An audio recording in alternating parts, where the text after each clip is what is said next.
Welcome to the Beyond Pain podcast with your host, Joe Gambino and Joe LaVacca. Join the two Joes, two physical therapists, as they discuss how to navigate the uncertainties of pain so you can move beyond it and get back to the activities you love most. This podcast is for Joe, and their guests to share their clinical thoughts and ideas based on their collective clinical experiences. Can this information be for you? Maybe, but we cannot know for sure. Therefore, it is always worth talking to your healthcare provider to make the best decisions in your care before you implement anything on this podcast. And please use common sense. Welcome back into the Beyond Pain podcast. I am one of your hosts, Joe Gambino, and I am here with, I don't have a word for you because we just finished recording an episode. Yeah, so we'll still keep you as Mr. Mexico. So back-to-back episodes. Well, thanks again for joining us for two episodes today, Joe Boy, all the way from there. But you can find this podcast on Instagram, Beyond Pain Podcast. You can also find it on YouTube, cupsofjoe_PT. And then you can reach out to either one of us on Instagram at Joe Gambino DPT for myself and at strengthandmotion_PT for Dr. LaVacca over there. And today we are talking about lower back pain and deadlifting, and maybe even blending that into just training in general, but we'll keep it there. Welcome back in, Joe. Good to be back. And in the intermission between episodes, I was again reminded of how poor I am at making coffee, how much I lack creativity, how many people do it better than I am. And my wonderful friend Melissa is inside with making a honey, cinnamon, oat milk coffee. Just, and it's the simplest thing, just watching her do it. I'm like, wow, I could easily do this. And I don't, because I didn't even know it existed. The more I travel, the more we have guests, the more I realize I'm not capitalizing on very simple things that would make my life more delicious and more splendid.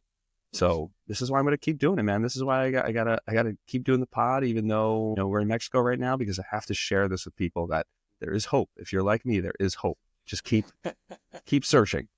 Well, Joe, I have good news for you. I'm really going to be helping you out here because I think I found our first coffee guest for the podcast. I just have to schedule him out. So this is very exciting. Yes. So this is for you, Joe. Maybe for the listeners, if they're in your boat. But this I'm doing for you. That's going to be a 3-hour episode. Easy. You're going to have your list of questions and then list of questions. Yeah, we're going to be on like a Tia Huberman levels after that one. This is going to be like 3+ hours. Maybe it's part twos. Who knows? No, it's just one long mega episode. That's what we'll do. And now you have to listen to it in bits and pieces to get all the goods out of it.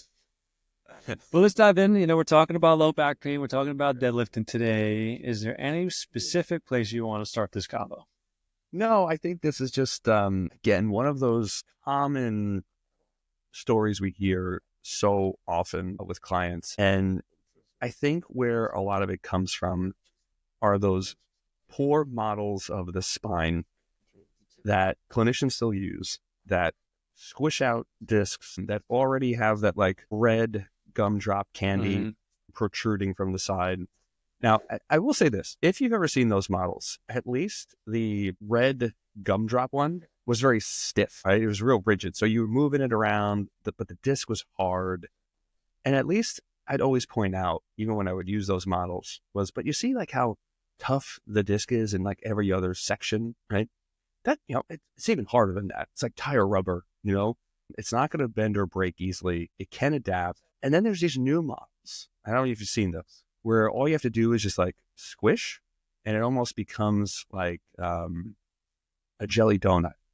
The jelly Everything donut just analogy, flies out, right? Everything just flies out easily, and it builds this fear that, wow, look at that. My spine is so unstable.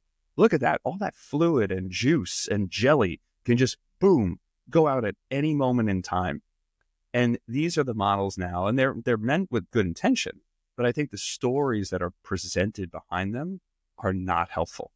So in turn, because 90% of people will experience back pain at some point in their life, it is very common. It is easy to draw so many connections to it as to what causes it. Luckily, we'll touch on a few of those things today, but I would say, without fail, almost everyone I've seen with low back pain comes in with a story on how deadlifts are going to be more damaging for their back. They've stopped doing it. Yep. And I was really interested in hearing where we were going to go with your story here. So why don't you share that? Because I think like this is something that's common that we've heard, but this is actually something you've went through. So if you want, remind the listeners what happened with the back pain.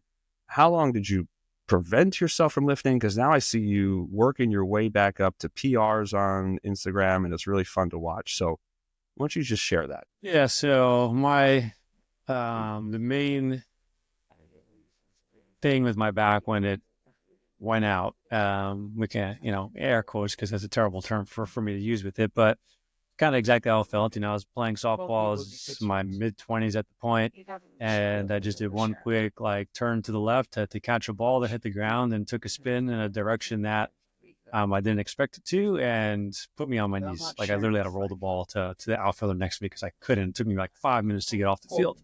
Took me a while to, I think that initial flare up took maybe 6 or 9 months for me to kind of really get over, to be able to work out somewhat hard again.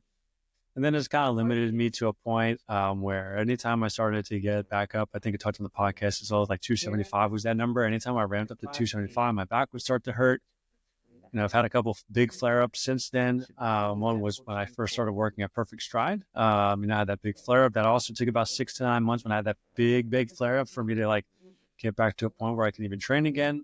And it was always kind of this up and down cycle where anytime I felt better, I would just kind of go back and use my previous experience. My max at that time was 355, 275 was never that heavy, not that heavy, but I was able to do it, right? So it was always my benchmark, okay, 225 was good, 225 was good, that means I go to 250, 250 was good, that means the next time I go to 275, and then boom, my back would hurt. And it was this over and over again, right? So I needed to, mainly the things that I changed was changing up the volume, building up more volume with lower weights over some time to make sure that my tissues actually adapt to that stuff. And then a lot of it, and what I kind of want to talk about as maybe how do we actually kind of build up a more resilient spine, so to speak. But it really just became, how do I really strengthen through flexion, extension, side bending, rotation. So really loading my spine and my hips, and just really mobility was a major game changer for me, which looks a lot different for me now than it did in the past, so to speak. Yeah. So yeah, my story was a little up and down, and I'm finally at a point now where deadlifting feels perfectly fine. Actually, my back feels great. So I haven't really had any major issues with that. And yeah, we're back at 300 where we're getting close. So I think my goal by 40 is to just I think I'm just going to try to PR on some stuff and really put a little focus on strength just for the fun of things, since things are feeling good now. And there's no real worry or concern about where my back's going to be. Yeah, invest in it now, man. That's where I'm heading to as we both go into our fees together. The other big thing here as you share your story, and I think about other people that have come in, is this idea that there is a specific way to deadlift or a specific form or technique you should follow. And I think that there's caveats to that, right? If you are a brand new lifter, novice in the gym, then yeah, I'm probably going to drive mechanical lifting techniques efficiency with you a little bit more. If you are an experienced lifter and you've developed a strategy over time, I'm probably very rarely going to touch that, because that has been ingrained in cycles and cycles and cycles. And for us to go backwards because you've had maybe one bad lift or one bad pull and forgetting about the millions that were successful, again, doesn't seem kind of all that beneficial to me. So I think about it a lot with sports, right? Everything carries a risk. Nothing is risk-free. While weightlifting is one of the safest, most practical things you can do from an injury standpoint, the longer you do it, the more likely you are going to have an injury. We'll put that in air quotes. And I think on average, it's if you strength train 2 to 4 times a week and you do so over the course of 2 years, you're going to probably fall into that bucket. And I could say that probably jives, where I'm have to really modify something once a year, once every couple of years, even if it's just for a couple of weeks or a couple months, where it doesn't feel right to do what I used to do. right? So I'll count that as an injury for now. But, the big thing there is if I go back to thinking about soccer, basketball, football, this, that, the other thing, I enjoy those things. I accept those risks. So it's the same thing with deadlifting. It's the same thing with every other, squat or exercise we'll pick at the gym. Nothing is going to get us, pain-free 100% of the time. So with that being the case, and I'm sure you've heard this, I'm sure you felt this too. When you feel the deadlift in your back, most of the time I go, yeah, no shit. Especially as it gets heavier and heavier, you're using your back muscles as part of the process to lift the weight off the floor. That would be like me saying, my biceps hurt after bicep curls. So we have an expectation of bicep curls. We're sore, we're stiff afterwards, but yet we don't necessarily follow through with that with like low back pain, with low back exercises. We don't seek a pump. We don't seek fatigue. We don't seek soreness because for some reason we built this protection wall. Like, oh, I shouldn't feel soreness or muscle, anything in these muscles, but I should feel soreness, hypertrophy, burning, aching in every other muscle when I work out. Have you ever noticed that?